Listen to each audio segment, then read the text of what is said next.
बिस्मिल्लाहिर्रहमानिर्रहीम। अस्सलाम वालेकुम दोस्तों, नई वीडियो में खुश आमदीद। दोस्तों, रात गए रूस ने यूक्रेन पर क्रूज मिसाइलों की बारिश कर दी। बतौर सबूत वीडियो जारी कर दी गई, जबकि रूसी अफवाज ने यूक्रेन के दारुल हुकूमत में दाखिल होकर यूक्रेनी पार्लियामेंट के गिर्द घेरा तंग कर लिया। रूस ने S-300 तैनात कर दिया, जबकि यूक्रेन तक रसाई के लिए सारे रास्ते बंद। 3 अतराफ से मुकम्मल कंट्रोल हासिल करके रूस के यूक्रेन पर ताबड़तोड़ हमले। अब तक कितना नुकसान हुआ है, वीडियो की तफसील में जाने से पहले आप देख रहे हैं हकीकत की दुनिया डॉक्टर अली के साथ। हमारा चैनल सब्सक्राइब करके घंटी के निशान को दबाना मत भूलिएगा। इस वीडियो को ज्यादा से ज्यादा फेसबुक, व्हाट्सएप और सोशल मीडिया पर शेयर जरूर करें। शेयर और लाइक करने के साथ साथ कमेंट बॉक्स में पाक फौज जिंदाबाद, पाकिस्तान पाइंदाबाद और पाकिस्तान के गुमनाम हीरोज को सलाम का नारा कमेंट जरूर कीजिएगा। दोस्तों, इस वक्त रूसी फौज यूक्रेन के दारुल हुकूमत में दाखिल हो गई है और रूसी फौज के यूक्रेन में दाखिल होने पर यूक्रेनी फौज की जानिब से कोई बहुत ज्यादा मुजाहमत नहीं की गई। यूं लग रहा है कि जैसे यूक्रेन को अपनी शिकस्त सामने नजर आ रही है और वो जो अपने इत्तेहादियों से एक्सपेक्टेशंस रखे हुए थे वो तमाम की तमाम बुरी तरह से टूट चुकी हैं। इसी वजह से उन्होंने जानों के ज़िया को रोकने का फैसला किया है। दोस्तों, यहाँ पे आपको ये बताते चलें कि अब तक रूसी फौज के सामने यूक्रेन के तकरीबन 150 से 200 के करीब फौजी हथियार डाल चुके हैं, जिनको जंगी जोन से निकलने के लिए महफूज रास्ता फ्राहम कर दिया गया है। दोस्तों, यहाँ पे आपको ये बताते चलें कि रूसी फौज के यूक्रेन में दाखिल होने के बाद अमेरिकी फौज पोलैंड की सरहद पर जमा होने लगी है। यूक्रेन पर हमले के बाद और जमीनी पेशकदमी के बाद अब हालात बद से बदतर होते जा रहे हैं। तवील कशीदगी के बाद रूसी फौज यूक्रेन के दारुल हुकूमत कैफ में दाखिल हो चुकी है और एक खबर कैफ से ये भी आ रही है कि यूक्रेन का फौजी तैयारा जिसमें 14 अफराद सवार थे वो कैफ के करीब गिरकर तबाह हो गया है। दोस्तों, अमेरिकी फौज यूक्रेन के साथ पोलैंड की सरहद के करीब जाने की तैयारी कर रही है ताकि रूस के यूक्रेन पर हमले के बाद फरार होने वाले लोगों की मदद की जा सके। जैसे कि रूस ने यूक्रेन पर अपना हमला शुरू किया तो दारुल हुकूमत कैफ से हजारों कारें बाहर निकल गई और बहुत से लोग मगरिब की जानिब बढ़ रहे हैं और पोलैंड और नाटो के फौजियों के करीब मुल्क के कुछ हिस्सों में महफूज पनाहगाहें तलाश करने की उम्मीद में है। दोस्तों, इस वक्त ताज़ा तरीन सूरत हाल तक कम अज कम यूक्रेनी फौज के 100 से ज्यादा एहलकार मारे जा चुके हैं, जबकि 5000 से ज्यादा शदीद जख्मी हैं। दोस्तों, गुज़िश्ता रात यूक्रेन के लिए बहुत ही डरावनी और खौफनाक रात थी, क्योंकि पूरी रात यूक्रेन पर रूस की जानिब से क्रूज मिसाइलों से ताबड़तोड़ हमले किए गए। दोस्तों, इस हमले में बहुत बड़ी तबाही हुई है। यूक्रेन की जानिब से जारी करदा वीडियोस में देखा जा सकता है कि रूस की जानिब से क्रूज मिसाइलों से खर्किव के इलाके में हमला किया गया, जिसके बाद आग और धुएं के बादल हर तरफ उठते हुए नजर आते हैं। दोस्तों, यहाँ पे आपको ये भी बताते चलें कि मिसाइलों के हमले के बाद रूस के जंगी तैयारों ने भी खर्किव के स्ट्रेटेजिक मुकामात को बमबारी का निशाना बनाया है। दोस्तों, यहाँ पे आपको ये भी बताते चले कि अब जब रूस ने 3 अतराफ से यूक्रेन पर हमला शुरू कर दिया है, यूक्रेन के लिए अपना दिफा करना नामुमकिन हो गया है।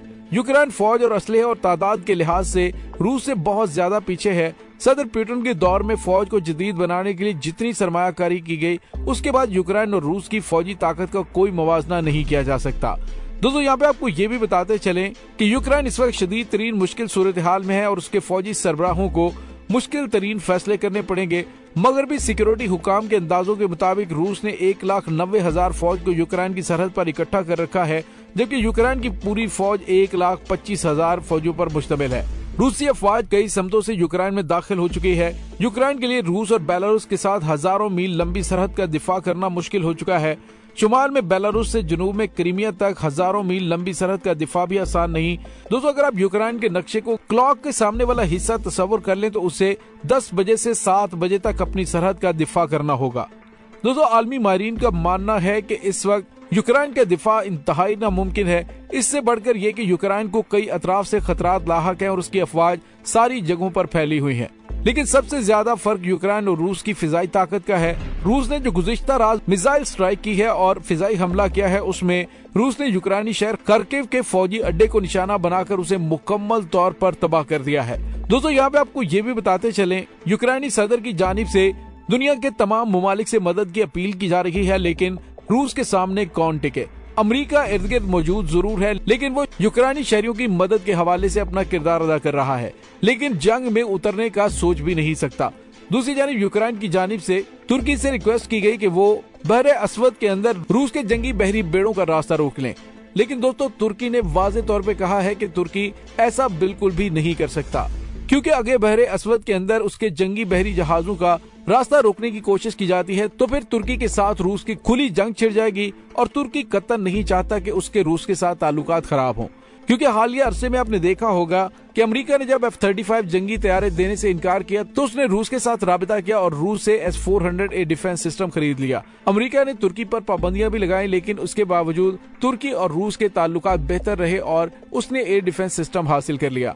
अब तुर्की बिल्कुल भी नहीं चाहेगा अमेरिका की वजह से या फिर यूक्रेन की वजह से उसके ताल्लुकात रूस के साथ खराब हों। दोस्तों, अब तमाम मुमकिन सूरत हाल से निपटने के लिए रूस ने इंतजाम मुकम्मल कर लिए हैं और अमेरिकी और बरतानवी अफवाज का रास्ता रोकने के लिए रूस ने बेलारूस की सरहद के करीब S-300 एयर डिफेंस सिस्टम को तैनात कर दिया है। दोस्तों, इस तैनाती का मकसद अमेरिका को मुतनब्बे करना है कि इस जंग का हिस्सा बनने की गलती मत कर बैठना। दोस्तों, दूसरी जानिब जो ताज़ा तरीन खबरें सामने आ रही हैं, उससे पता चल रहा है कि रूस की जानिब से आइंदा 48 घंटों के दौरान यूक्रेन के दारुल हुकूमत पर कब्जा किया जा सकता है। दोस्तों, इस वक्त रूसी अफवाज यूक्रेन में दाखिल हो चुकी हैं और यूक्रेनी पार्लियामेंट तक जा पहुंची हैं।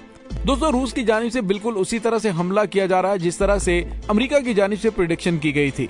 अमेरिका ने कुछ दिन पहले कहा था कि रूस की जानिब से अगर हमला किया गया तो रूस बिल्कुल पहले क्रूज मिसाइलों से हमला करता है और उसके बाद अपने फाइटर जेट बमबार तैयारों के जरिए फौजी तंसीबात पर तबाहकुन बमबारी करता है।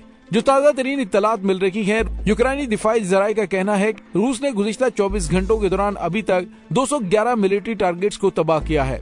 दूसरी जानिब यूक्रेन की फौज ने भी दावा किया कि उसने कई रूसी तैयारों को मार गिराया है। यूक्रेन के सदर के एक मुशीर ने बताया है कि अब तक सैकड़ों की तादाद में यूक्रेनी फौजी मारे जा चुके हैं। दोस्तों, यूक्रेन में रूसी टैंकों के और फौज के दाखिल होने से अवाम में खौफ और हरास फैल चुका है।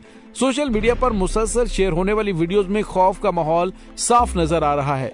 लोग सरहद से मुल्हिका इलाकों से यूक्रेन की तरफ भाग रहे हैं और यूक्रेन के सदर व्लादिमीर ज़ेलेंस्की ने एक और अहम मीटिंग बुलाई है ताकि आइंदा की हिकमत अमली पर तवज्जो दी जा सके। दोस्तों, दूसरी जानिब रूसी सदर की जानिब से अब भी यूक्रेनी सदर से कहा है कि अब भी कुछ नहीं बिगड़ा, अगर मशरूत मुज़ाकरात करने हैं तो बेलारूस में अभी भी ये मुज़ाकरात हो सकते हैं।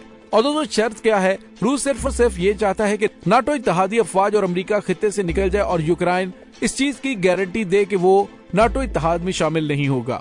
दोस्तों, यहाँ पे आपको ये भी बताते चले कि यूक्रेन के दारुल हुकूमत कैफ में इस वक्त पेट्रोल तकरीबन खत्म होने के करीब है। यूक्रेनी फौज का कहना है कि कैफ में पेट्रोल की शदीद किल्लत का सामना है और रूस बेलारूस में गोमिल एयरफील्ड को कैफ पर हमलों के लिए इस्तेमाल कर रहा है।